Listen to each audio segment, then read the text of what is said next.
नमस्कार। खरी खरी लेकर हाजिर हूं मैं सर्वमित्रा। 4 जून को क्या होने वाला है, इसको लेकर देश में अभी से हलचलें शुरू हो गई हैं। इंडिया गठबंधन दावा कर रहा है कि इस बार उसे 350 पार से अधिक सीटें मिलेंगी, जबकि बीजेपी का जो दावा था 400 पार वाला, वो ध्वस्त हो चुका है। 6 चरणों के चुनाव में ये बात सामने आ गई है और अब 7वें चरण का इंतजार है, जो 1 जून को होने वाला है। इस 7वें चरण में वाराणसी की सीट भी शामिल है, जिसमें खुद पीएम मोदी इस बार संसदीय क्षेत्र, ये उनका संसदीय क्षेत्र है और इस बार वो मैदान में हैं इसी सीट से। और इस सीट पर अब तक ये दावा किया जा रहा था कि मोदी मजबूती से उतर रहे हैं, लेकिन अभी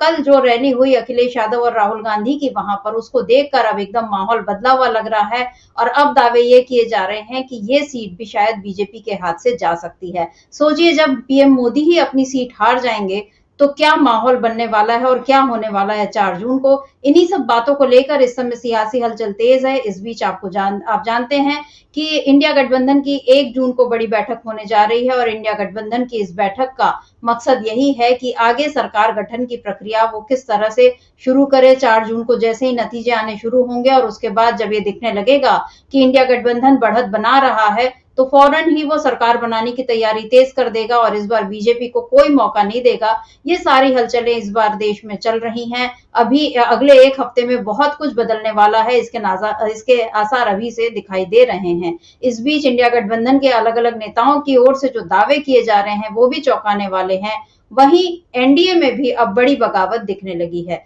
जी हां, आप जानते हैं कि वही एनडीए जिसके बूते बीजेपी ने 10 सालों तक राज किया। हालांकि मोदी को यह गुमान है कि वो अकेले ही राज कर रहे हैं, लेकिन इसमें एनडीए के बाकी दलों का भी बड़ा हाथ रहा है।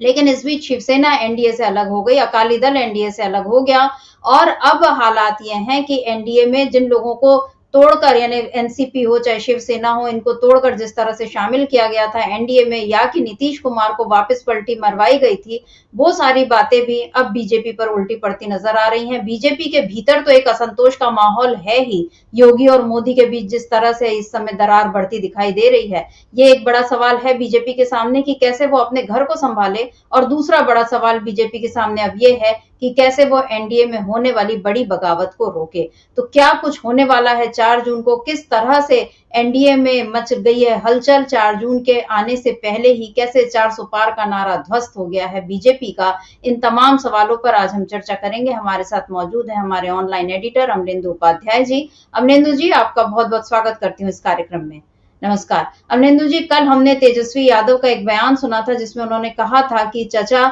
4 जून के बाद कोई बड़ा फैसला ले सकते हैं, हो सकता है वो दलितों पिछड़ों को साथ देने वाली पार्टी के साथ आ जाए। निश्चित ही उनका इशारा जो था वो नीतीश कुमार की ओर था कि नीतीश कुमार ने अभी चुनाव शुरू होने के पहले इंडिया गठबंधन का साथ छोड़ा और अब चुनाव खत्म होते होते वो शायद एनडीए का साथ छोड़कर वापस इंडिया गठबंधन में आना चाहें। इंडिया गठबंधन के दल उनको लेते हैं अपने साथ या नहीं लेते हैं, ये अलग बात है, लेकिन अगर वो एनडीए को छोड़ने का मन बना रहे हैं या जैसी हलचलें हैं, उनको देखकर तो अब यही लगता है कि बीजेपी में अब बीजेपी एक डूबता हुआ जहाज नजर आ रहा है एनडीए के लोगों को भी। और क्या कुछ कहा है तेजस्वी यादव ने कल भी, मतलब कल जो हमने बयान सुनाया था उसके अलावा फिर एक और बयान उन्होंने दिया जो राहुल गांधी के साथ रैली की थी। क्या कहा है तेजस्वी यादव ने, इसको सुनते हैं। कल चाचा जी बोल दिए, नरेंद्र मोदी जी, उनकी इच्छा है कि नरेंद्र मोदी जी मुख्यमंत्री बन जाए। कभी ना कभी तो अंदर की बात सामने आ ही ना जाती है। बनारस में नामांकन हुआ, वो हुजा नहीं गए, मोदी जी के नामांकन में नहीं गए, चाचा जी बीमार हो गए थे। अरे बूझे वाला बूझा था कि सोना आकर पीता रहा, सब समझने वाले समझते हैं, तो हमारा तो पूरा सम्मान रहेगा।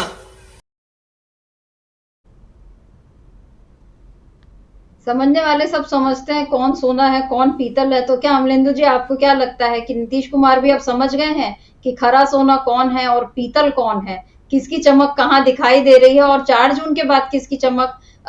और बढ़ेगी और किसकी चमक फीकी हो जाएगी? आपको क्या लगता है? इस बयान में तेजस्वी यादव ने वाराणसी का भी जिक्र कर दिया, मतलब नीतीश कुमार का नाम लेके कि वो तो वहां उसमें भी शामिल नहीं हुए थे और वो बीमार हो गए थे, ये बताया जा रहा है। जबकि तेजस्वी यादव खुद इस समय किस तरह कमर पर बेल्ट बांधकर वो पूरी रैलियां कर रहे हैं, 200 से ज्यादा रैलियां वो कर चुके हैं, उसका केक भी कटते हुए हम लोगों ने देखा था। आपको क्या लगता है, ये बीमारी का बहाना बताकर या कि पूर्व मतलब उन्होंने जो शुभकामनाएं व्यक्त कर दी कि हाँ वो मुख्यमंत्री बनेंगे फिर से, ये सारा ये जबान फिसलना है या सायास कोई कोशिश चल रही है? क्या नीतीश कुमार इशारा दे चुके हैं कि अब वो एनडीए के साथ नहीं रहेंगे, और क्या बीजेपी भी ये समझ गई है कि अब उसके साथ ही उसको छोड़कर जाने की तैयारी कर लिए हैं? क्योंकि अभी इस बीच खबर भी आई है कि प्रधानमंत्री मोदी अब ध्यान लगाने अब इस बार विवेकानंद मेमोरियल जाने वाले हैं। आपको क्या लगता है, क्या सोना कौन है और पीतल कौन है, ये अब लोग समझ चुके हैं?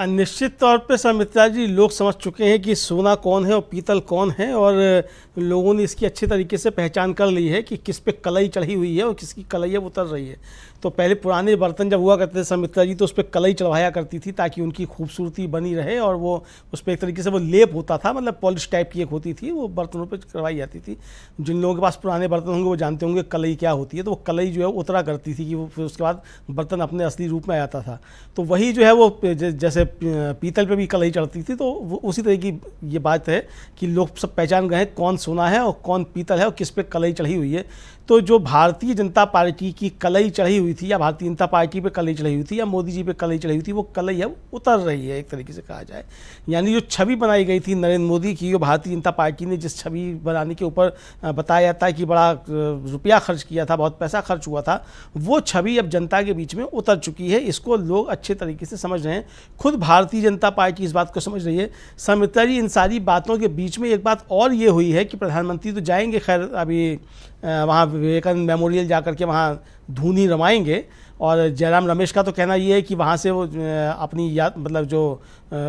घर वापसी की यात्रा है उसको पूरी वहाँ से शुरू कर रहे हैं, यानी कि अब वो राजपाट छोड़ने की तैयारी जो वो शुरू कर रहे हैं वहाँ से कर रहे हैं। लेकिन इसके साथ साथ ये समित्रा जी कि बनारस में पूरे देश भर से भारतीय जनता पार्टी के तमाम नेता बुलाए गए हैं, चूँकि प्रधानमंत्री ज़बरदस्त तरीके से फंस गए। ये 2014 और 2019 के बाद पहला चुनाव ऐसा होगा समित्रा जी जिसमें नरेंद्र मोदी को लगातार 2 रात जो है वो बनारस में रहना पड़ेगा, और नॉमिनेशन के समय उनको पूरा एनडीए था वो वहाँ पे जुटाना पड़ा, चंद्रबाबू नायडू से लेकर के तमाम नेताओं इकट्ठा करना पड़े, और जहाँ नीतीश कुमार नहीं गए जिसका जिक्र तेजस्वी अपनी इसमें भाषण में कर रहे हैं। तो आप समझ सकती हैं कि नरेंद्र मोदी खुद बनारस में बहुत ज़बरदस्त तरीके से घिरे हुए हैं, और जो इनके सहयोगी हैं उनको ये बात अच्छे तरीके से समझ में आ गई है कि नरेंद्र मोदी खुद बनारस में फंस गए हैं। एक तो जो अब जहाँ डिम्पल यादव और प्रियंका गांधी का जो संयुक्त रोड शो हुआ समित्रा जी, उसने एक तरीके से कहा जाए बड़ा ज़बरदस्त तूफान वहाँ खड़ा कर दिया इंडिया गठबंधन का वाराणसी में। वो हवा चली तो उस हवा को और हवा देने के लिए उसके बाद फिर राहुल गांधी और अखिलेश यादव की वहाँ जनसभा हो गई, उसमें भी ज़बरदस्त तरीके से भीड़ उठी। लोग अब बनारस में ये सवाल कर रहे हैं कि भाई जब कोरोना काल हुआ था तो आपका जो संसदीय कार्यालय, सांसद का कार्यालय है, वो लोगों के फ़ोन क्यों नहीं उठाता था? आपको याद होगा समित्रा जी कि प्रधानमंत्री के जो बताए जाते थे प्रस्तावक थे चुनाव में, वो बीमार पड़े तो उनको भी अस्पताल में जगह नहीं मिली थी, इस तरीके की खबरें आई थी लगातार, और लोग जो थे वो प्रधानमंत्री के दफ्तर का फ़ोन गनगनाते रहे। सोशल मीडिया पर मैंने खुद देखा है समित्रा जी की जो प्रधानमंत्री के बड़े समर्थक हुआ करते थे वो सब उस दौरान ज़बरदस्त तरीके से ट्वीट कर रहे थे कि हमको ऐसा सांसद नहीं चाहिए जो ऐसी संकट के समय हमारा फ़ोन भी उसके कार्यालय से नहीं उठाया जाए। ये सारे सवाल अब समित्रा जी बनारस में उठ रहे हैं कि किस तरीके से बनारस का विकास के नाम पर विनाश कर दिया नरेंद्र मोदी की सरकार ने, और किस तरीके से वहाँ तमाम पुराने मंदिर जो थे वो तोड़ डाले गए, और विकास के नाम पे जो है वो कुल मिलाकर के कुछ बड़े जो ठेकेदार थे, जो गुजरात की कंपनियां थीं, उनको ज़बरदस्त तरीके से फ़ायदा हुआ और बनारस में कोई भी विकास के काम नहीं हुए। ये सारी चीज़ें अब लोग सवाल उठा रहे हैं। तो प्रधानमंत्री नरेंद्र मोदी वहाँ ज़बरदस्त तरीके से घिरे हुए हैं, और वहाँ इंडिया गठबंधन ने ज़बरदस्त तरीके से घेराबंदी कर ली है। नीतीश कुमार का प्रधानमंत्री के नॉमिनेशन में ना जाना समित्रा जी कोई बीमारी की वजह नहीं था, और बीमारी अगर थी तो ऐसी कौन सी बीमारी थी जो उस दिन सुबह हुई और रात को समाप्त हो गई, अगले दिन नीतीश कुमार के फिर कार्यक्रम लग गए? ऐसी भला कौन सी बीमारी है जो एक दिन में इतनी भयंकर हो गई कि आप नहीं घर से नहीं निकल सकते और सुबह आप ठीक हो जाए? तो ऐसी कोई बीमारी अभी तक पता नहीं चली है जो नीतीश कुमार को उस तरह की कोई बीमारी हुई होगी। दूसरा, नीतीश कुमार बहुत कहा जाए चतुर नेता हैं, और जो कुछ वो बोल रहे हैं, जैसे उन्होंने कहा कि फिर से मुख्यमंत्री हो जाएं। एक तो आपको याद होगा समित्रा जी कि 2014 के चुनाव से पहले यही भारतीय जनता पार्टी के लोग नीतीश कुमार को पीएम मटेरियल बताया करते थे। कि ये पीएम मटेरियल हैं, और बताया करते थे कि बिहार में जो विकास हुआ है और बड़े विकास पुरुष हैं, सुशासन बाबू हैं, मतलब ये भारतीय जनता पार्टी के लोग कहते थे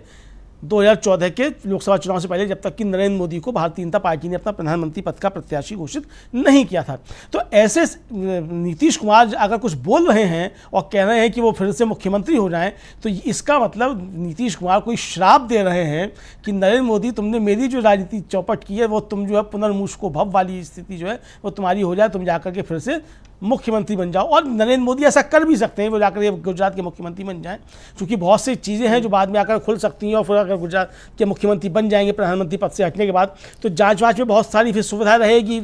गवर्नर से संस्तुति लेनी पड़ती है, और लंबी प्रक्रिया बहुत सी हो जाती है, इस तरीके की चीज़ें कुल मिलाकर के होंगी। अगर देवेंद्र फडणवीस मुख्यमंत्री से उप मुख्यमंत्री बन सकते हैं, तो नरेंद्र मोदी प्रधानमंत्री से मुख्यमंत्री क्यों नहीं बन सकते हैं? तो नीतीश कुमार ने जो कहा है सरमित्रा जी, वो कोई एक तरह स्लिप ऑफ टंग नहीं है, मतलब उनकी जुबान नहीं फिसली है। उन्होंने बाकायदा संदेश दिया है कि नरेंद्र मोदी जो है वो पुनर्मुष्को भव होने जा रहे हैं, प्रधानमंत्री के पद से हटने जा रहे हैं, बीजेपी हारने जा रही है, ये संकेत नीतीश कुमार ने दिया। दूसरी बात समिता जी है कि नीतीश कुमार का जिस दिन का तेजस्वी जिक्र कर रहे हैं कि प्रधानमंत्री के उस कार्यक्रम में वो नहीं पहुंचे, उसी दिन उनका सुशील मोदी का शव जो है वो पहुंचा वहाँ पटना, और सुशील मोदी और नीतीश कुमार के बहुत पुराने घनिष्ठ संबंध, व्यक्तिगत संबंध रहे हैं पार्टी लाइन से हट करके। और अगर नीतीश कुमार सुशील मोदी के शव के उसमें जाकर भी अगर ना जा पाएँ, इसलिए कि चूंकि अगर निकलेंगे घर से तो नरेंद्र मोदी के यहाँ भी जाना पड़ जाएगा उनके उसमें, तो आप समझ सकती हैं कि कितनी गंभीर परिस्थितियाँ पहले से बन चुकी थीं। दूसरा, ये जिस तरीके से नीतीश कुमार को नुकसान पहुँचाने की कोशिशें भारतीय जनता पार्टी ने की हैं इस चुनाव में भी, और नीतीश कुमार इस बात को समझ गए अच्छे तरीके से, तो नीतीश कुमार ने भी भारतीय जनता पार्टी को नुकसान पहुंचाने की कोशिशें की। इस तरह की सूचनाएं लगातार आ रही हैं, और उसका असर भी इन चुनाव में जो परिणाम आएंगे उसमें देखने को मिलेगा। इसका मतलब सर मित्रा जी कि जो 4 जून से पहले ही हो सकता है कि बड़ा बवंडर कोई हो जाए, एनडीए में कोई बड़ी बगावत हो जाए, बड़ी भगदड़ मच जाए, और वरना 4 जून की शाम को तो ज़बरदस्त तरीके से एनडीए में, खुद भारतीय जनता पार्टी में भी बड़ी भगदड़ मचने वाली है, ऐसा समझा जा सकता है सर मित्रा जी। बिल्कुल, क्योंकि हम चर्चा भी इसी बात की कर रहे हैं, एनडीए में बड़ी बगावत, और ये बिल्कुल कोई हवाई बात नहीं है। जो संकेत मिल रहे हैं जमीनी स्तर से, सोशल मीडिया को देखकर जो संकेत मिल रहे हैं, या कि जो खबरें आ रही हैं, उन सबको देखकर ये समझा जा सकता है, अगर उनका विश्लेषण किया जाए तो ये बिल्कुल समझ में आ रहा है कि बीजेपी की हालत इस समय ऐसी हो गई है कि उससे न घर संभल रहा है, न अपने साथी संभाले जा रहे हैं। और उसने जितनी जोड़ तोड़ की राजनीति की पिछले 10 सालों में, सत्ता में बने रहने के लिए जितने जतन किए, अब वो सारे जतन उस पर ही भारी पड़ते हुए दिखाई दे रहे हैं। क्योंकि अब मोदी के लिए अगर ये स्थिति आ जाए कि वो वाराणसी सीट पर भी उनको चुनौती मिल रही है, क्योंकि वो प्रधानमंत्री, और अगर वो अपने आप को इतना प्रधान सेवक बोले, कभी उन्होंने खुद को चौकीदार बताया, वो पूरे इंडिया को अपना परिवार बता रहे हैं, अभी वो अपने आप को परमात्मा का अंश बता रहे हैं, वो जगह जगह घूमकर इंडिया गठबंधन पर और कांग्रेस पर ऐसे ऐसे प्रहार कर रहे हैं, इस तरह की जुबान बोल रहे हैं। उसके बावजूद अगर उनके समर्थन में लोग नहीं जुट पा रहे हैं, तो इससे समझा जा सकता है कि बीजेपी की हालत कितनी खराब है। प्रियंका गांधी और डिंपल यादव ने तो एक तरह से ट्रेलर दिखा दिया था इंडिया की मजबूती का वाराणसी में, और कल उस ट्रेलर में पूरी पिक्चर जो है वो अखिलेश यादव और राहुल गांधी ने दिखा दी। उनकी रैली में कल जो हम दिन में जब हम बात कर रहे थे तो हमने अंदाजा लगाया था कि बहुत भीड़ उमड़ेगी, और ऐसा ही हुआ। काफी बड़ी मतलब बहुत अच्छी उनकी रैली हुई, सभा हुई, और इस सभा को देखकर ही अखिलेश यादव ने ये कह दिया कि अभी तक तो हम यूपी में सारी सीटों पर जीतने का दावा कर रहे थे, एक सीट को हम छोड़ रहे थे, लेकिन आज का वो देखकर ये लग रहा है कि अब ये क्योटो भी जो है वो बीजेपी के हाथ से जाने वाला है। क्या कहा है अखिलेश यादव ने, इसको सुनते हैं। जो बात मैं कहता था कि एक सीट पर लड़ाई में हैं हम लोग, बाकी सब सीटें जीत रहे हैं, लेकिन आज मैं कह सकता हूं कि इस बार का चुनाव ऐसा चुनाव उत्तर प्रदेश का देखने को मिल रहा है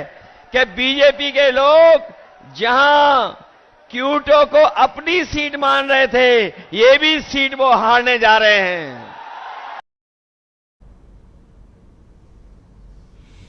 तो अभी यहाँ पे अखिलेश यादव ने साफ साफ बता दिया कि क्योटो को जो वो अपनी सीट मान रहे थे, मतलब यहाँ क्योटो बोलकर भी अखिलेश यादव ने एक राजनीतिक मैसेज दे दिया कि देखिए इसी वाराणसी को, मतलब एक अच्छा ऐतिहासिक सांस्कृतिक महत्व वाला शहर रहा है वाराणसी हमेशा से, लोगों के उससे भावनात्मक जुड़ाव रहे हैं, लेकिन इन भावनाओं का यहाँ पर मोदी ने जिस तरह से दोहन किया, पहले खुद को माँ गंगा का बेटा बताया और उसके बाद गंगा की वहां जो दुर्दशा हो गई है, इसी तरह काशी विश्वनाथ मंदिर का जिस तरह से पूरा एक कमर्शियल उसको बना दिया, मतलब वो जो चीजें जो हमेशा से श्रद्धा का और आस्था का केंद्र रही हैं, उनको भी भुनाने में बीजेपी ने कोई कसर नहीं छोड़ी। इसीलिए मोदी को यहाँ पर अब लोग जो हैं वो ये मांग कर रहे हैं, या आपने जैसा बताया कि जिस तरह से कोरोना काल में उनको संसदीय कार्यालय से, प्रधानमंत्री कार्यालय से कोई मदद नहीं मिली, उसको देखकर अब लोग भी इससे खिन्न हो गए हैं और यहाँ का जो हाल है वो अब यहाँ की जनता बता रही है। इस बीच वाराणसी में कुछ दुर्घटनाएं भी हुई, पुल गिरा था, उस समय भी मोदी शायद वहां नहीं पहुंचे थे, या खुद उनके अपने गृह राज्य गुजरात में जिस तरह का माहौल बना हुआ है वहां पर अभी एक बड़ी दुर्घटना हुई, गुजरात चुनाव के समय भी वहां दुर्घटना हुई थी, और ऐसी तमाम दुर्घटनाएं देश में कहीं भी होती हैं, मोदी का उस पर कोई वो नहीं रहता। बस एक हमने ओडिशा वाला वो देखा था जहां पर जो ट्रेनें टकराई थी, तब वो जाकर जिस तरह से खंबे पर हाथ रख के बड़ी चिंतामग्न उसमें बात करते हुए दिखाई दे रहे थे, तो उसमें भी लोगों को ये लगा कि ये केवल नौटंकी है, इसका कुछ वो मतलब इनको लोगों के दुख दर्द से इनको कोई संवेदना नहीं है। ये बात अब मोदी के लिए बिल्कुल जाहिर होते जा रही है, और अब चुनाव खत्म होने के बाद ही जिस तरह से वो विवेकानंद स्मारक में ध्यान लगाने पहुंच रहे हैं, उसको भी लेकर सवाल उठ रहे हैं कि आखिर इनको बार बार इस तरह से ध्यान लगाने की जरूरत क्यों पड़ रही है। ध्यान लगाना है तो आपके पास बहुत सारी चीजें हैं, आपको देश ने 2 बार प्रधानमंत्री बनाया है, आपके पास इतने सारे कामकाज हैं, और इतनी चुनाव की व्यस्तता में आप पहले चुनाव प्रचार में व्यस्त रहे, इसके पहले आप विदेश दौरों में व्यस्त रहे, इसके पहले कभी आप ट्रेनों को हरी झंडी दिखा रहे हैं, कभी आप नौकरी के लिए नियुक्ति पत्र बांट रहे हैं, कभी विदेश घूम रहे हैं, ये सारे काम आप कर रहे हैं, प्रधानमंत्री कार्यालय में तो आप दिखते नहीं है। और अब जब आपको चुनाव से भी फुर्सत मिल गई तो आप पहुंच रहे हैं तमिलनाडु और वहां जाकर आप ध्यान लगाना चाह रहे हैं, यानी अब वो स्वामी विवेकानंद से भी शायद अपना मुकाबला वो देख रहे हैं, और वो पता नहीं अपने आप को क्या इतिहास में किस तरह से अपना नाम दर्ज कराना चाह रहे हैं मोदी, ये बिल्कुल समझ से परे है। लेकिन ये बिल्कुल तय है कि इतिहास में उनका नाम इस बात के लिए तो दर्ज होगा भारत के राजनीतिक इतिहास में कि एनडीए जो एक मजबूत गठबंधन हुआ करता था आडवाणी जी वाजपेयी जी के समय में, उसको मोदी ने बिल्कुल ही कमजोर कर दिया है। मोदी और शाह की जोड़ी ने जिस तरह से पूरी तोड़फोड़ मचाई है पूरे इसमें 10 सालों में, उसको लेकर अब बिल्कुल एनडीए की छवि भी है खराब हो गई, क्योंकि शिवसेना जैसा हम बात कर रहे हैं सबसे पुरानी सहयोगी थी महाराष्ट्र में, और एनडीए की अकाली दल पंजाब में, इन 2 दलों का जाना ही एक बड़ा संकेत था कि बीजेपी अब पहली वाली बीजेपी नहीं रही, उसमें उसके मन में अपने सहयोगियों के लिए कोई सम्मान नहीं रहा है। और इधर अमलेंदु जी, अभी हमने नीतीश कुमार का हाल देखा, वो भी एनडीए में आते गए जाते गए, वो अलग मौसम विज्ञानी बन रहे हैं, लेकिन इधर महाराष्ट्र में भी अब इधर हालत खराब दिख रही है बीजेपी की। अजीत पवार ने अब संकेत दे दिए हैं कि वो नहीं रहेंगे, अगर अभी ये हुआ कि वहां पर ये आया माफ कीजिए मनुस्मृति वाला मामला आया है महाराष्ट्र में, जहां पर ये आई खबर कि महाराष्ट्र में जो स्कूली शिक्षा में मनुस्मृति के कुछ छंद शामिल करने की बात आई है, लेकिन इस पर अजीत पवार ने कड़ा विरोध जतलाया है, और इसके साथ ही साथ छगन भुजबल ने भी अब कड़ी बात कह दी। उन्होंने कहा है कि ये तो भाजपा की जो 400 पार वाली बात है उससे भी ज्यादा खतरनाक बात है। इधर अजीत पवार का एक और नाराजगी उनकी दिख रही है कि विधानसभा चुनाव में उनको उतनी सीटें नहीं मिली थी, अभी से वो दावा कर रहे हैं कि अब जो इस साल विधानसभा चुनाव होंगे उसमें हमको इतनी सीटें मिले, क्योंकि लोकसभा चुनाव में उनको सीटें कम मिली है। अमलेंदु जी, अजीत पवार का ये जो नाराजगी दिख रही है, क्या ये शरद पवार के बढ़ते प्रभाव के कारण है, क्योंकि उन्होंने ये सोचा होगा कि मैं अलग हो जाऊंगा और चाचा बूढ़े हो गए, क्योंकि उनका ये कहना भी था कि अब आप आराम करिए, लेकिन शरद पवार ने अपनी तबीयत खराब होने के बावजूद उन्होंने जिस तरह से पूरा माहौल बनाए रखा, चुनावी माहौल, और इसमें जिस तरह से बीजेपी को और बीजेपी के साथियों को जो वहां पर हार का अभी से एक डर दिख रहा है, आपको क्या लगता है अजीत पवार भी क्या अब वापस इंडिया गठबंधन में या एनसीपी में वापस अब शामिल होने के वो संकेत दे रहे हैं? अमलेंदु जी। निश्चित तौर पे समित्रा जी वो संकेत दे रहे हैं और एकनाथ शिंदे भी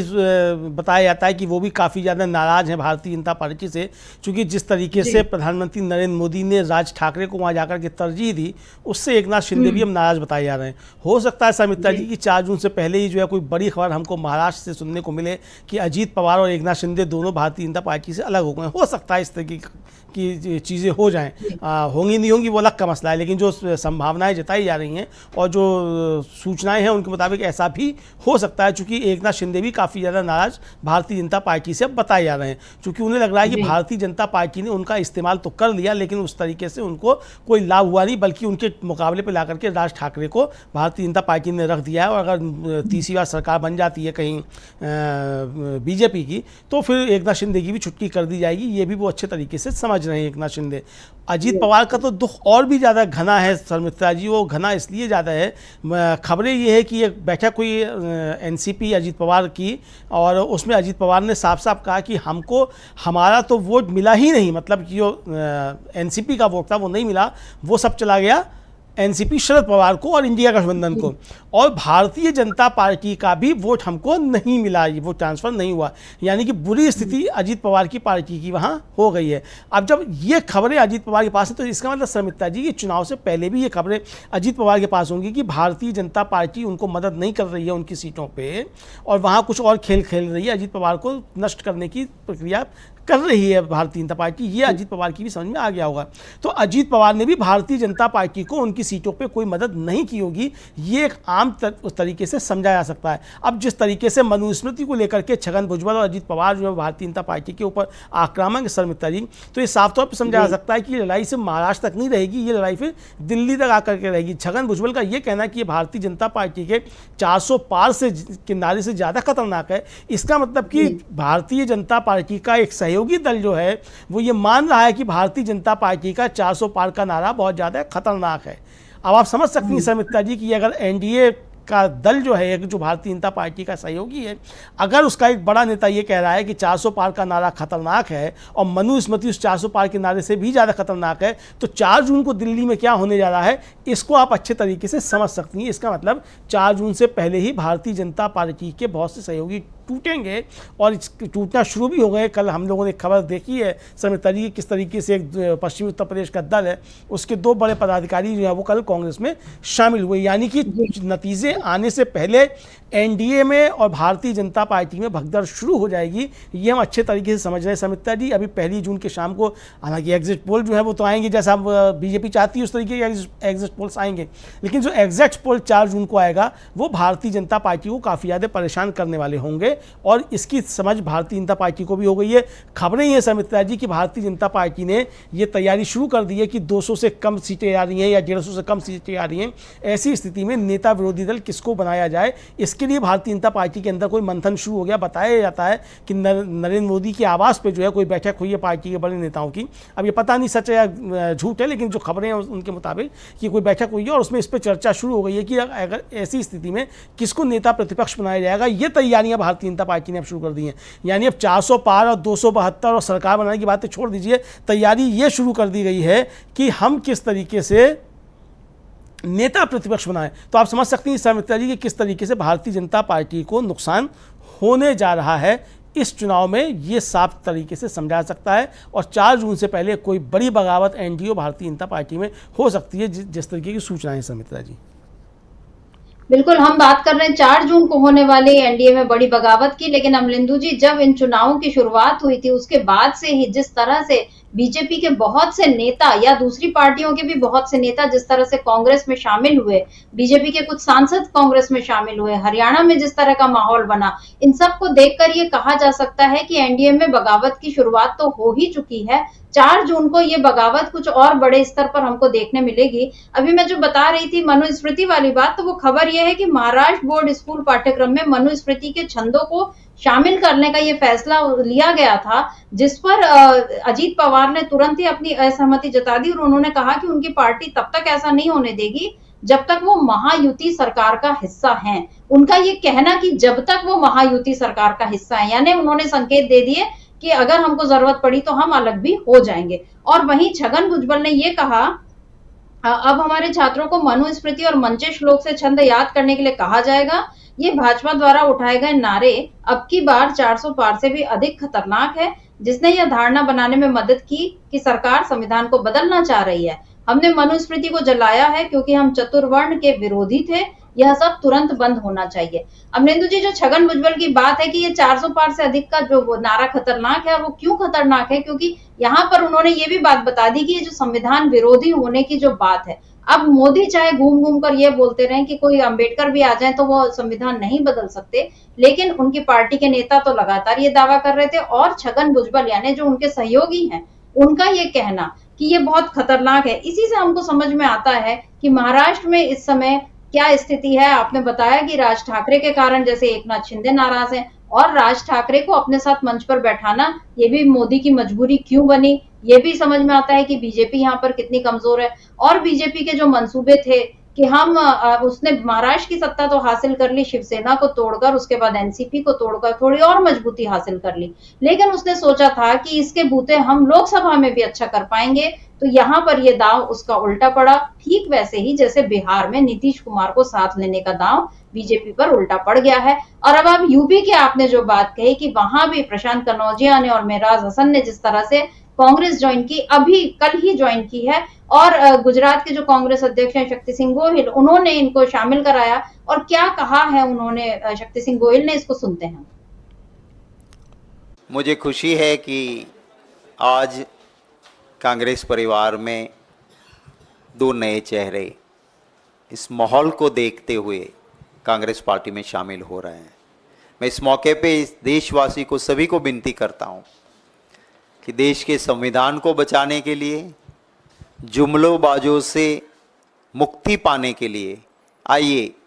हमारे साथ जुड़िए। यहाँ 5 न्याय 25 गारंटी वो जुमले नहीं है, हकीकत बनेंगे। मैंने खुद भी जर्नलिज्म किया है, तो मुझे आज पार्टी में शामिल करते हुए खुशी हो रही है। Prashant Jagdish Kanaujia ji, former journalist, worked with the Wire and Indian express.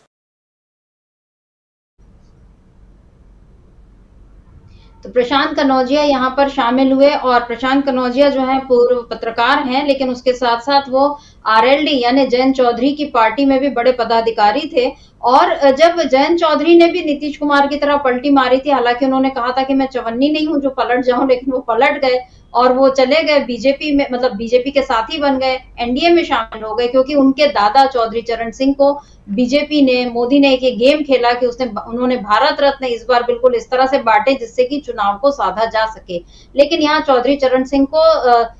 Bharat Ratna देने का भी फायदा बीजेपी को नहीं मिला, ठीक वैसे ही जैसे राम मंदिर बनाने का भी कोई फायदा नहीं मिला। और प्रशांत कनौजिया ने 14 अप्रैल को ही, यानी पिछले 14 अप्रैल को जयंत चौधरी को झटका देते हुए राष्ट्रीय लोकदल से इस्तीफा दे दिया था, और उसके बाद कल उन्होंने कांग्रेस ज्वाइन कर ली।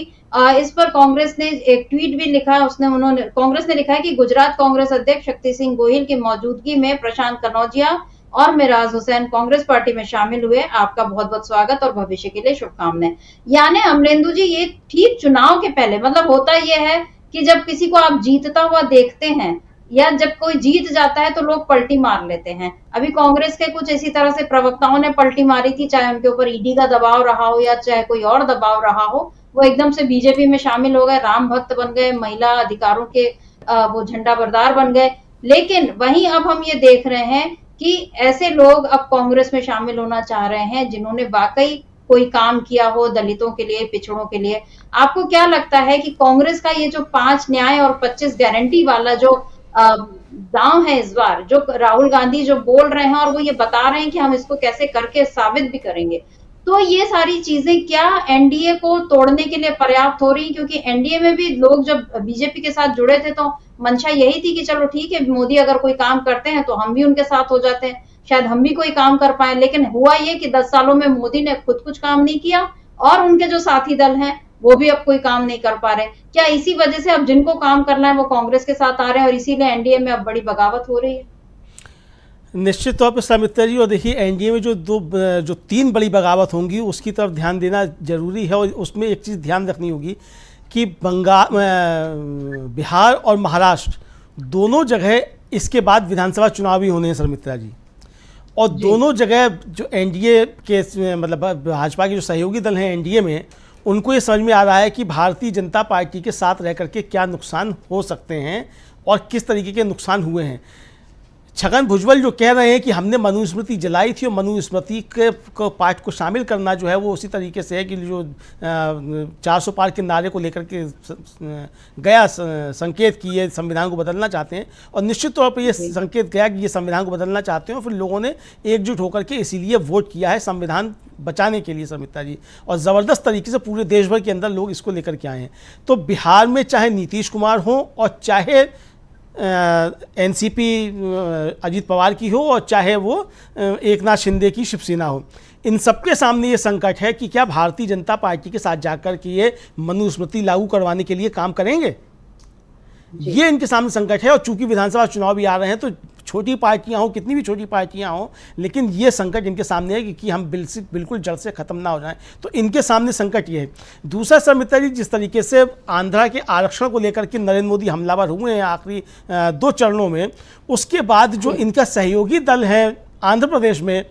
टीडीपी तेलुगु देशम पार्टी, उसके सामने बड़ा संकट खड़ा हो गया है। और वहाँ उनके नेता जो नारा लोकेश हैं, चंद्रबाबू नायडू के बेटे, उन्होंने तो साफ साफ कह दिया कि भारतीय जनता पार्टी की इस पॉलिसी से हमारा कोई किसी तरीके का लेना देना नहीं है, अगर हमारी सरकार बनती है तो हम इस नीति पर नहीं चलेंगे। यानी कि शर्मित्रा जी, आंध्र प्रदेश में भी जो इनके सहयोगी समझे जा रहे हैं चंद्रबाबू नायडू, वो इस मनुस्मृति और संविधान बदलने के नाम पर इनके साथ जाने को तैयार नहीं है। ये भी आप समझ सकती हैं, और हो सकता है कि 4 जून से पहले ही टीडीपी की तरफ से भी घोषणा हो जाए कि वो एनडीए छोड़ चुके हैं, नरेंद्र मोदी के साथ या भारतीय जनता पार्टी के साथ इन पॉलिसीज को लेकर के नहीं है। तो ये बड़े डेवलपमेंट एनडीए के अंदर बगावत के शर्मित्रा जी हो सकते हैं। उनमें 3 जो राज्य हैं जहां से भारतीय जनता पार्टी को समझा जाता है कि उनके सहयोगियों की तरफ से कुछ मदद मिल सकती है, बिहार, आंध्र प्रदेश और महाराष्ट्र, तीनों बड़े राज्यों से भारतीय जनता पार्टी को जबरदस्त तरीके से झटका लगने वाला है उसके सहयोगियों की तरफ से। बाकी भारतीय जनता पार्टी के अंदर क्या क्या टूट फूट होगी वो अलग का मसला है, वहाँ भी चीज़ें उठना शुरू हो जाएंगी। चूंकि नेता विरोधी दल कौन बनाया जाएगा, नरेंद्र मोदी जाकर के क्या करेंगे, मुख्यमंत्री बनेंगे गुजरात के, या वहाँ जाकर के धूनी नमाएंगे द्वारका में समुद्र के नीचे, या कहीं बाहर चले जाएंगे झोला उठा के, वो अलग के मसले हो सकते हैं, वहाँ तैयारियाँ हो रही होंगी। लेकिन कौन अब जाकर के भारतीय जनता पार्टी को संभालेगा। दूसरा, जिस तरीके से अरविंद केजरीवाल ने आकर के हमला किया कि ये नरेंद्र मोदी अमित शाह के लिए वोट मांग रहे हैं, तो सवाल ये भी उठ रहा है कि क्या नरेंद्र मोदी भारतीय जनता पार्टी के ऊपर अपना कब्जा छोड़ के अमित शाह के कब्जे में कराना चाहेंगे भारतीय जनता पार्टी को। तो ये सारी चीज़ें जिस तरीके से उठ रही हैं, तो भारतीय जनता पार्टी के अंदर भी एक ज़बरदस्त तरीके का असंतोष है, वो 4 जून की शाम को ज़बरदस्त तरीके से फूटेगा शर्मित्रा जी। और आरएसएस भी इसमें जो है वो एक तरह से कहा जाए बड़ा रोल जो है वो प्ले कर सकता है, ऐसा समझा जा सकता है शर्मित्रा जी। बिल्कुल, क्योंकि जिस तरह से नड्डा ने ये कहा था, जेपी नड्डा ने, कि अब हम बहुत बड़ी पार्टी हो गए और हम सक्षम हैं, और अब आरएसएस जो है वो वैचारिक है, वो अपना काम करेगी और हम अपना काम, ये जो इनका ये बयान था ये भी बिल्कुल अति आत्मविश्वास से भरा हुआ था, और उसमें आरएसएस को ये संकेत देने की कोशिश थी कि अब हम आपकी जरूरत अब हमको नहीं है। लेकिन बीजेपी ये भूल गई कि वो खड़ी हुई है तो केवल आरएसएस के दम पर। और अब आप जो ये कह रहे हैं, क्योंकि योगी जो है वो आरएसएस मतलब उनको वो योगी का यहाँ पर हम यूपी में हमने देखा है कि किस तरह से मोदी के खिलाफ वहां पर माहौल है और योगी के साथ लोग हैं। वहीं नितिन गडकरी को भी हमने देखा है कि आरएसएस के वो प्रिय रहे हैं, लेकिन मोदी ने हमेशा उनको किनारे करने की कोशिश की, और गडकरी के कई बयानों में ये बात सामने आ गई। अभी खबरें तो ये भी कई बार आ रही हैं कि गडकरी को भी वहां पर बीजेपी के लोगों ने नागपुर में हरवाने की वो कोशिश कर रहे हैं। महाराष्ट्र में हम देख ही रहे हैं, बिहार का हाल हमने देख लिया, इधर झारखंड का हाल भी वैसा ही कुछ है, क्योंकि वहां भी, और तमिलनाडु में भी एआईएडीएमके ने तो साथ छोड़ ही दिया था बीजेपी का, यानी एनडीए में जो पहले फूट हो चुकी है वो है, और उसके बाद अब 4 जून को क्या होने वाला है ये भी देखने वाली बात है। और इस बीच जो झारखंड की बात मैं कर रही थी कि झारखंड में भी इस बार मोदी फिर एक जैसे सेल्फ गोल उसको बोल सकते हैं, जब उन्होंने ये कहा कि रविवार की छुट्टी ईसाइयों के कारण और शुक्रवार की छुट्टी किसके कारण, ये वाला जो बयान दिया है ये भी अब उन पर किस तरह से उल्टा पड़ा ये भी देखने वाली बात है। पवन खेड़ा है कांग्रेस के प्रवक्ता, उन्होंने इस बारे में क्या कुछ कहा, इसको सुनते हैं। प्रधानमंत्री जी, कल रविवार को आपने छुट्टी रखी, कल आपने प्रचार नहीं किया, देश ने भी राहत की सांस ली कि ऐसी कोई टिप्पणी आपने नहीं की जिससे कि जग हंसाई हो देश की। आज सोमवार को, मंडे को आपने फिर मुंह खोला और आपने क्या बोला कि संडे की छुट्टी ईसाइयों के प्रभाव से शुरू हुई है, ये हिंदू संस्कृति में नहीं है। देश के प्रधानमंत्री मंडे को जब मुंह खोलते हैं तो अजीब सी बातें बोलते हैं। पूरा देश, पूरा विश्व फिर हंस रहा है। अरे आप 10 साल से प्रधानमंत्री हैं, ये मुद्दे हैं आपके पास कि संडे को छुट्टी होनी चाहिए या मंडे को, और संडे की छुट्टी कौन से धर्म से प्रेरित है? 10 साल में बदल देते, और तो कुछ बदल नहीं पाए, ये छोटी मोटी बातें ही कर लेते।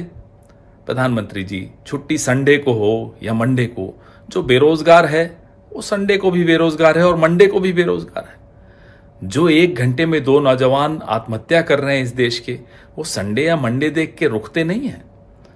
पेट्रोल अगर संडे को 100 रुपए लीटर है तो मंडे को भी 100 रुपए लीटर है। गैस सिलेंडर संडे को 1100 रुपए है तो मंडे को भी 1100 रुपए है। 400 हमारे को अपने वक्त का कीमत याद आ जाती है, माफ कीजिएगा। तो आप ये बताइए, संडे या मंडे, इस देश में कहां कोई न्याय मिल रहा है? वो ना संडे को मिल रहा है ना मंडे को मिल रहा है। अगर 1 घंटे में 4 महिलाओं का बलात्कार होता है तो क्या वो संडे या मंडे देखते हो आप? प्रधानमंत्री जी, आपकी प्राथमिकताएं हम पिछले 10 साल से कह रहे हैं कि गलत हैं। अब आप जाते जाते फिर से आप ये साबित करते हुए जा रहे हो कि आपकी प्राथमिकताओं का आपको अंदेशा 10 साल तक नहीं हुआ, इसलिए आज देश इस स्थिति में है। चलिए, अब आपको बहुत आराम करने का समय मिलेगा। थक गए हो, आराम कीजिए। जब भी आप मुंह खोलते हो लोग आश्वस्त हो जाते हैं कि आप बहुत थक चुके हो। आराम कीजिए, आपको आराम की आवश्यकता है। जय हिंद। प्रधानमंत्री को आराम करने की सलाह दे रहे हैं पवन खेड़ा, और प्रधानमंत्री चुनाव प्रचार खत्म होने के बाद जा ही रहे हैं विवेकानंद मेमोरियल। वहां पर दो दिन तक वो रहेंगे और 24 घंटे ध्यान लगाएंगे, ये कहा जा रहा है। यानी पूरा आराम उनको मिलेगा अमलेंदु जी। लेकिन क्या देश को भी इस बार आराम मिलेगा? मतलब 4 जून के बाद जो बातें पवन खेड़ा ने कही वो बिल्कुल सही बात है कि 10 सालों में आप कुछ नहीं कर पाए तो आप छुट्टियों को ही बदल देते। मतलब अब आपके पास कोई मुद्दा ही नहीं बचा है। आप अभी भी यही सारी बातें कर रहे हैं। यही झारखंड था जहां आपने ये कहा था कि कपड़ों से पहचान करना है। मतलब उनकी प्राथमिकताएं यही हैं। वो यूपी में रहते हैं तो वो श्मशान कब्रिस्तान की बात करते हैं कि बिजली कब मिलनी चाहिए और कब किसको मिलनी चाहिए और जगह किसको, मतलब मुर्दों को कहाँ कितनी जगह मिल रही है, ये आपकी प्राथमिकताएं हैं। और अब आप ये बात ले आए कि संडे की छुट्टी किस लिए है और मतलब शुक्रवार की छुट्टी किस लिए है। तो क्या उनको बिल्कुल ही वाकई देश की हालत का कोई अंदाज ही नहीं है कि देश उनसे क्या सुनना चाहता है? और क्या यही बातें अब मतलब बीजेपी पर भारी पड़ रही? क्योंकि बीजेपी के बाकी नेता, मैं पहले भी ये बात कह चुकी हूँ कि बहुत सारे नेता बीजेपी के ऐसे रहे हैं जिन्होंने काम किया है, बहुत सारे राज्यों के मुख्यमंत्री ऐसे रहे हैं जिन्होंने काम किया है, लेकिन उनको मोदी के रहते हटा दिया गया, किनारे कर दिया गया। जिन लोगों को प्रधानमंत्री पद का दावेदार माना जा रहा था उनको तो ऐसा हाशिए में डाल दिया गया कि अब उनका कोई नाम लेवा नहीं बचा है। तो मोदी ने अपने लिए ऐसी जगह बनाई कि फिर उनके आसपास कोई बचे ही नहीं। और क्या मोदी का यही रवैया, ये संडे मंडे करने का या कपड़ों से पहचान करने का या फिर जो बातें मंगलसूत्र और भैंस की करने लगे हैं, इन सब से क्या वो अब बीजेपी को पूरा नुकसान कर चुके हैं? और इसी वजह से न केवल बीजेपी में अब बगावत होगी बल्कि एनडीए में भी बगावत हो जाएगी, क्योंकि एनडीए के दल भी जाहिर है इस तरह के नेता के साथ तो नहीं बने रहना चाहेंगे जिसको 10 साल में ये पता ही नहीं चल पाया कि उसको काम क्या करना है और बातें क्या करनी है। बिल्कुल सर मित्रा जी, देखिए एनडीए की जो और दल हैं उनके नेताओं के अंदर यही सुगबुगाहट बहुत तेज हो गई है कि नरेंद्र मोदी खुद तो डूब ही रहे हैं, हमको भी साथ में लेकर के डूब रहे हैं। जो दूसरे दल कुछ अच्छा बेहतर कर सकते थे उनको भी अब चिंता सताने लगी है कि इनमें से अधिकांश को अभी चुनाव का सामना करना है, विधानसभा चुनावों का, तो उनके सामने संकट है। अब जैसे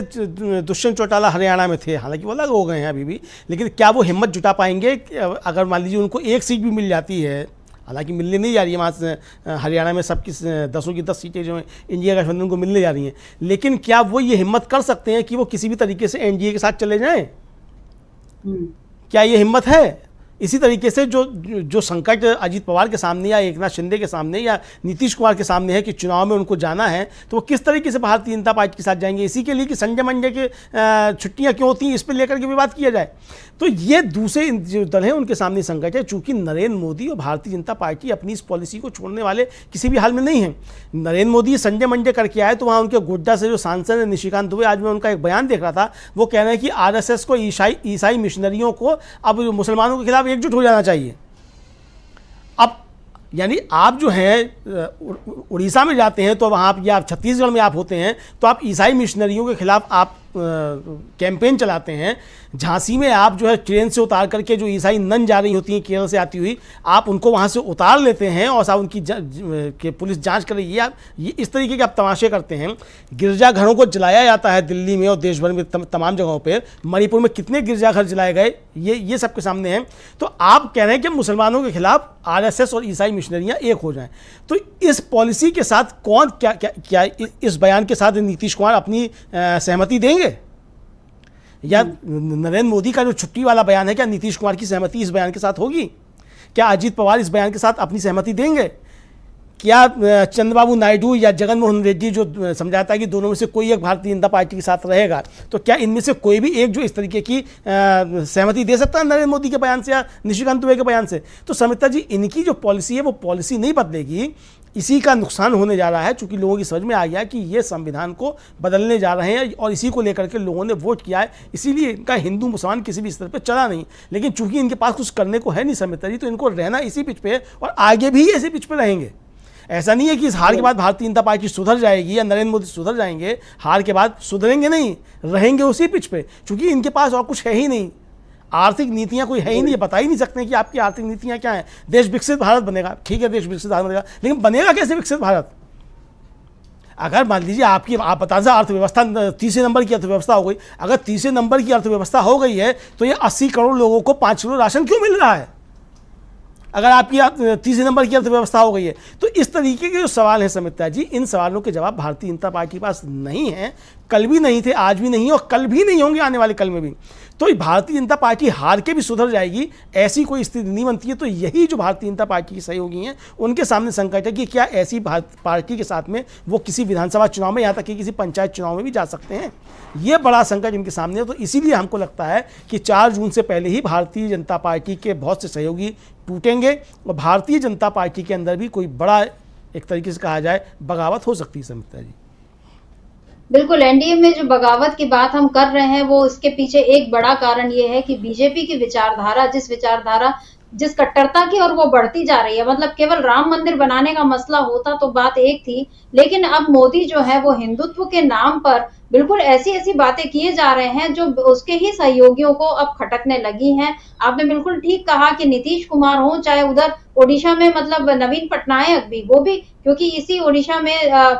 जिस तरह से फादर स्टेन्स को जलाया गया था, मतलब वो उनके दोनों बच्चों के साथ, तो वो भी हमने देखा है कि किस तरह से उन्हें ग्राहम स्टेन्स की जो हत्या हुई थी वहां पर, और उसमें भी कौन लोग थे शामिल ये भी सबने देखा है। तो फिर किस तरह से निशिकांत दुबे अगर ये बात बोल रहे हैं तो उनको इस बारे में थोड़ा अपना इतिहास भी खंगाल लेना चाहिए कि किस तरह वो ईसाई मिशनरियों को, मतलब वो जो भी बोलेंगे वो मुसलमानों के खिलाफ आग उगलने का काम करेंगे। प्रधानमंत्री तो लगातार कर ही रहे हैं ये बात। पहले उन्होंने ये बोल दिया था कि जिनके ज्यादा बच्चे होते हैं उनको कांग्रेस सब दे देगी। बाद में वो बोल रहे हैं कि मैं अगर ऐसा बोलूं तो मैं तो सार्वजनिक जीवन में नहीं रहूंगा, क्योंकि मैंने तो ये कहा ही नहीं कि ज्यादा बच्चे वाले मुसलमान हैं। आपने ठीक है नाम नहीं लिया, लेकिन आपकी पार्टी के लोग तो बार बार यही बोलते हैं। और जितने भी लोग बीजेपी से जुड़े हुए जितने धार्मिक संगठन भी हैं, उन लोगों ने भी लगातार इस बात को कि मुसलमानों के ज्यादा बच्चे या हिंदुओं को ज्यादा औलादे पैदा करनी चाहिए, इस तरह के बयान तो उनसे जुड़े लोग हमेशा से देते आए हैं। तो देश इतनी जल्दी इन सब बातों को नहीं भूलता है,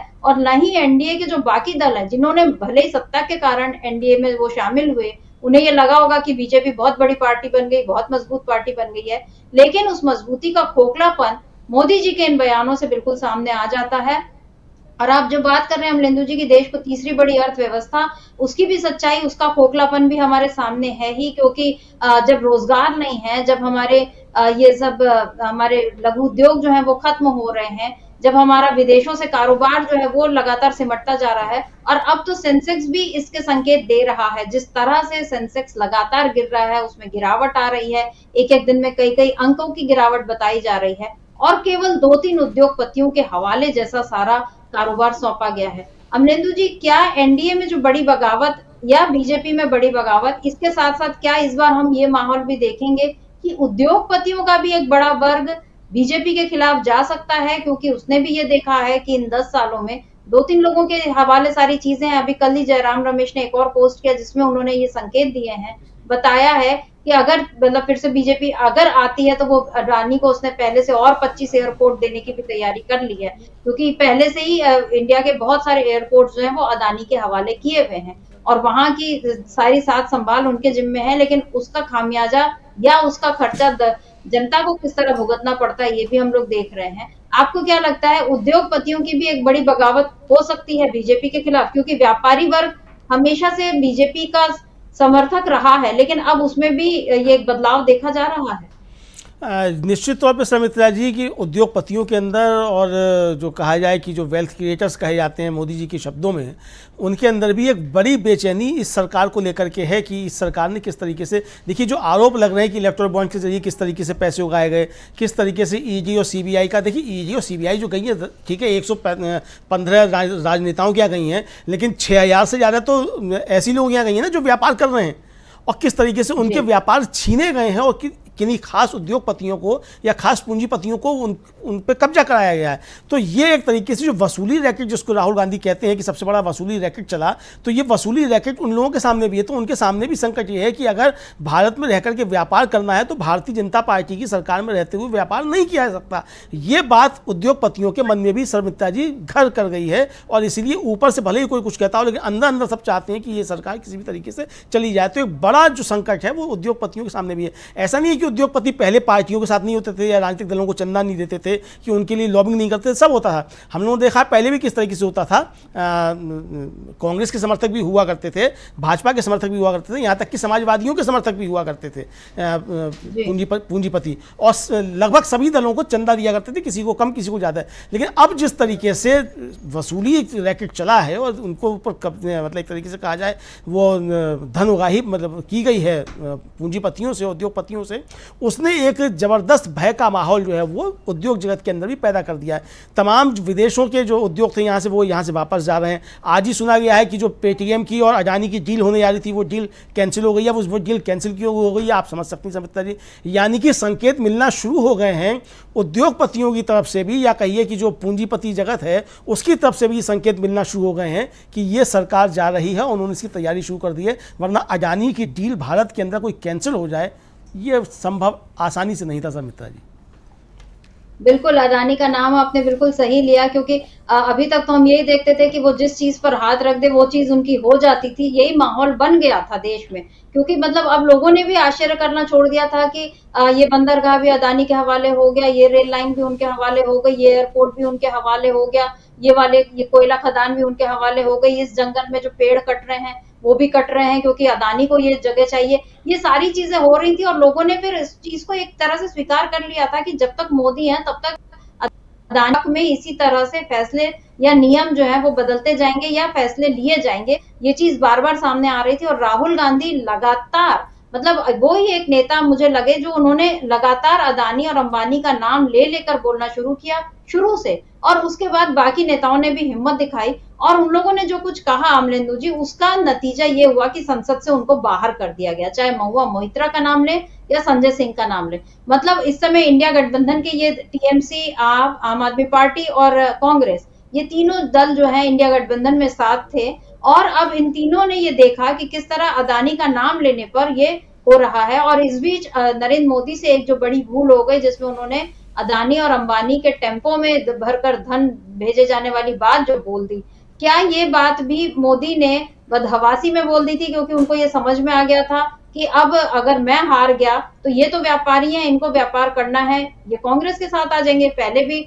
रिलायंस का जितना कारोबार बढ़ा है वो कांग्रेस के जमाने में बढ़ा है, ये सारे लोग जानते हैं, और इनको तो व्यापार करना है, जाहिर सी बात है, इनको टेंडर्स लेने हैं, इनको बहुत सारे विदेशों में भी काम करना है, तो उनको कोई भी सरकार हो, बस ऐसी सरकार होनी चाहिए जो मजबूत है। और इस समय नरेंद्र मोदी कमजोर दिखाई दे रहे हैं। सेंसेक्स जो है वो यही बता रहा है कि अब लोगों का भरोसा नहीं रह गया है इस सरकार पर, और पीछे जो है बहुत सारे विदेशी निवेशकों ने भी अपना पैसा जो है निकाला है, क्योंकि उनको भी ये यकीन हो गया है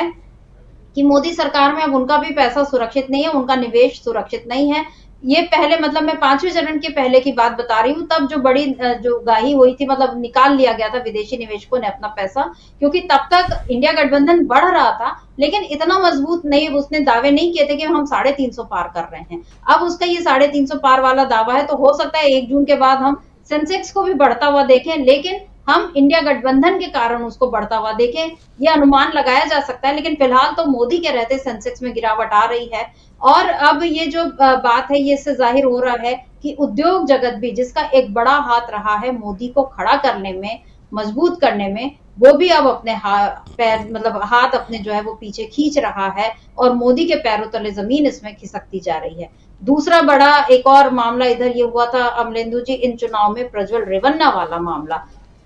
इसमें बहुत बुरी तरह फंस गई थी, क्योंकि मोदी ने खुद मंच से प्रज्वल रेवन्ना की मौजूदगी में कहा कि आप इनको वोट दीजिए, मुझे मजबूत बनाइए। वहां मोदी ने वोट मांगे अपने लिए, प्रज्वल रेवन्ना के लिए, लेकिन इसी प्रज्वल रेवन्ना ने, मतलब हो गए 1 महीना से ज्यादा, 26 तारीख को कर्नाटक में चुनाव हुए थे, 26 अप्रैल को, और 27 अप्रैल को वो 26 मई को और मतलब निकल गया था, और मतलब अप्रैल में, माफ कीजिए। और उसके बाद ये खबर आई कि हाँ वो उसके ऊपर तो इतने सारे आरोप हैं, उसका पूरा जो यौन शोषण का कच्चा चिट्ठा जो है वो, कि कितनी महिलाओं को उसने प्रताड़ित किया और किस तरह से उन पर जुल्म ढाया, ये सारी चीजें सामने आ गई। अब जो खबर आ रही है, बड़ी खबर ये, क्योंकि प्रज्वल रेवन्ना का पासपोर्ट मोदी सरकार को कैंसिल करने के लिए लिखा था कर्नाटक सरकार ने, वो नहीं हो पाया। और अब ये खबर आ रही है कि प्रज्वल रेवन्ना भी अब 31 मई तक वापस आ सकता है, क्योंकि उसके जो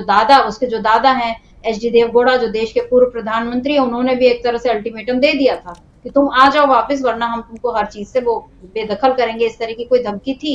यानी उनकी एक धमकी तो अलग चीज है, लेकिन अब ये क्या इंडिया गठबंधन का बढ़ता असर है कि अब प्रज्वल रेवन्ना ने भी ये मान लिया है कि मैं वापस आ जाता हूँ। शायद कानून के, मतलब वो कानूनी प्रक्रिया का सामना करे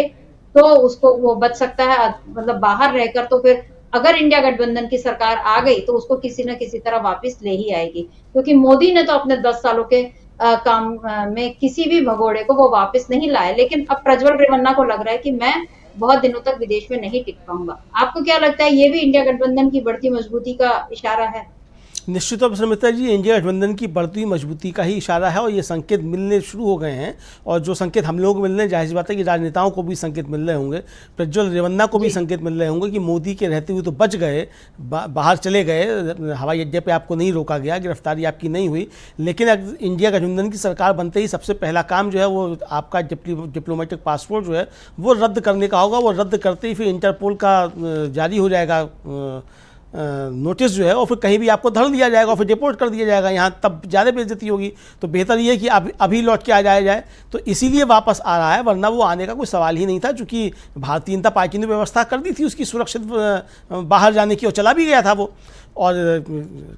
कर्नाटक सरकार ने तो 2 बार लिखा, मतलब सिद्धारमैया ने प्रधानमंत्री को फिर लिखा कि भाई इसका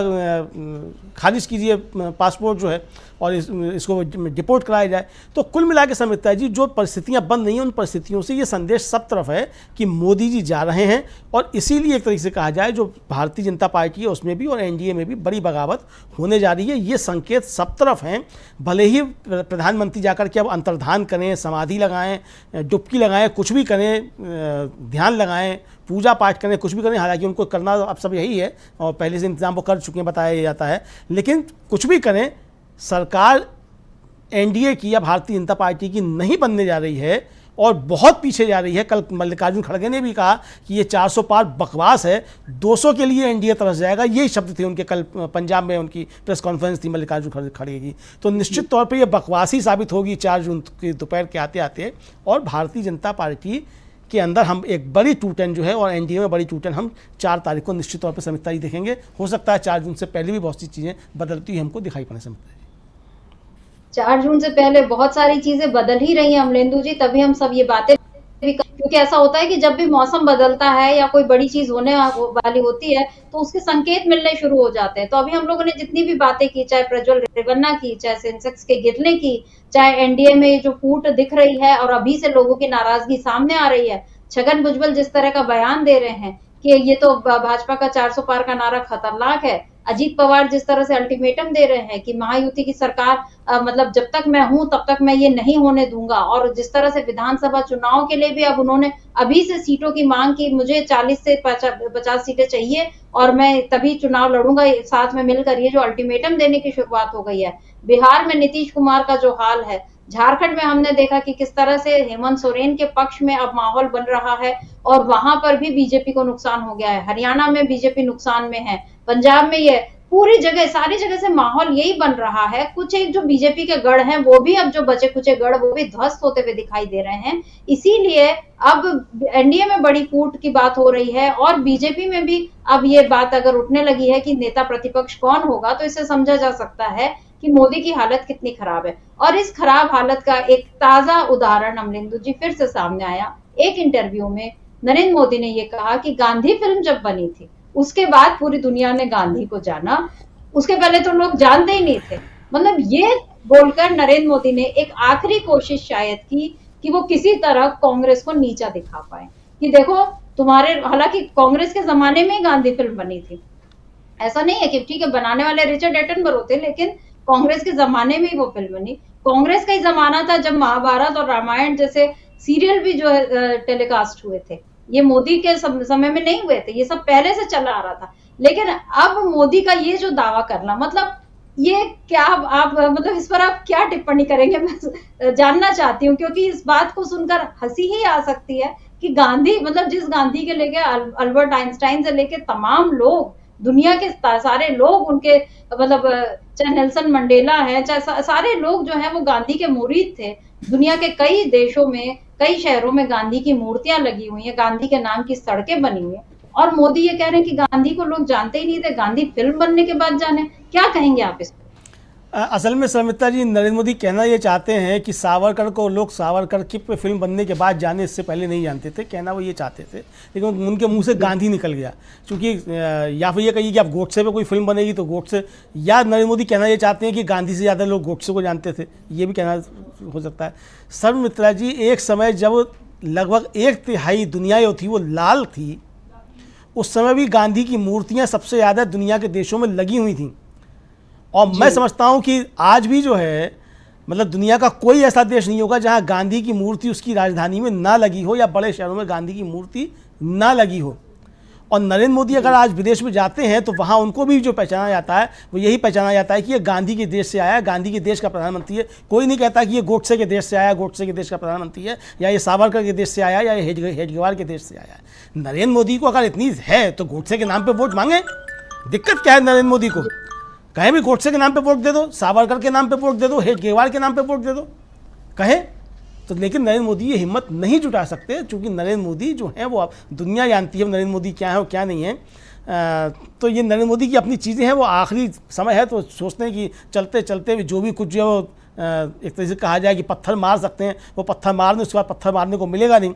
क्योंकि मुझको लगता है कि बनारस वो हार रहे हैं और संसद के अंदर भी फिर नहीं होंगी वो छाती ठोक के कुछ कह सकें, ये स्थिति भी नहीं होगी समित्रा जी। नेता प्रतिपक्ष भारतीय जनता पार्टी की तरफ से कोई और बन जाएगा, उनको मौका भी नहीं मिलेगा कि वो नेता प्रतिपक्ष भी बन पाएँ। तो जो परिस्थितियाँ पैदा हो रही हैं, 4 जून को जो परिस्थितियाँ पैदा होंगी उसके देखते हुए अब ये आखिरी समय बचा है नरेंद्र मोदी को जो बोलना है वो बोलने, उसके बाद तो फिर उनको मौन व्रत पे जाना ही पड़ेगा समित्रा जी, ऐसा समझा जा सकता है।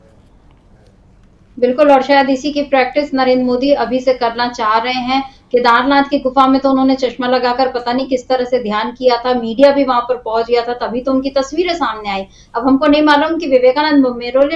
मेमोरियल में वहां पर क्या होने वाला है, क्योंकि वहां तो जाकर एकदम चुप्पी रखनी पड़ती है। नरेंद्र मोदी शायद चुप रहेंगे 24 घंटे, तो कुछ अच्छा सोचेंगे, कुछ अच्छी बातें उनके दिमाग में आएंगी, क्योंकि अभी तो जैसा पवन खेड़ा ने कहा कि उनको आराम की जरूरत है। मंडे को जब भी वो मुंह खोलते हैं तो कोई ऐसी बात बोल देते हैं कि जिस पर सवाल उठने लगते हैं कि आखिर भारत के प्रधानमंत्री ने उनका किस तरह का हो गया है, वो क्या बोलने लगे हैं। और अब गांधी के ऊपर ये जो नया, मतलब हम लोग अखबारों में जब कोई कॉलम लिखते हैं तो लास्ट में एक टेल पीस होता है कुछ, मतलब जिसमें कोई एक मजेदार सी बात छोड़कर या एक इशारा करके दे दिया जाता है कि अब आप समझ जाओ कि माहौल क्या है। ये वैसा ही कुछ नरेंद्र मोदी का शायद ये टेल पीस जैसा उन्होंने अब ये गांधी पर जो बयान दे दिया है कि महात्मा गांधी को गांधी फिल्म बनने के पहले कोई जानता ही नहीं था, दुनिया नहीं जानती थी। अब दुनिया तो जानती है, नरेंद्र मोदी नहीं जानते होंगे गांधी को, जबकि वो उसी गुजरात के हैं, ये हम बिल्कुल कह सकते हैं, क्योंकि गुजरात में रहकर भी उनका तो खुद ही का दावा है कि मैं